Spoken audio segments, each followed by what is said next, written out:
Yang pertama, kepala. Bagian kepala terdiri dari tengkorak, wajah, dan rahang bawah.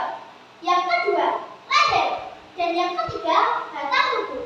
Batang tubuh terdiri dari dada, perut, punggung, dan lambung. Bagian anggota gerak.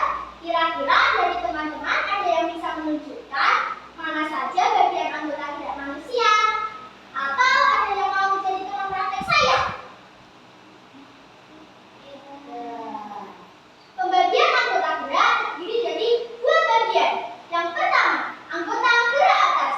Anggota gerak atas terdiri dari sendi bahu, lengan atas, siku, lengan bawah, pergelangan tangan, dan tangan. Yang kedua, anggota gerak bawah. Anggota gerak bawah terdiri dari sendi panggul, tungkai atas atau pada, lutut, tungkai bawah, pergelangan kaki, dan kaki. Panca indera.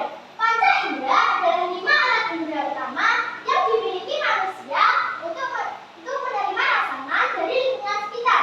Masing-masing indera memiliki fungsi dan organ khusus. Yang pertama, indera penglihatan. Organnya yaitu mata.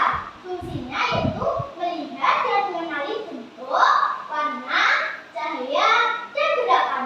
Reseptornya sel batang dan terwujud di retina. Yang kedua, indera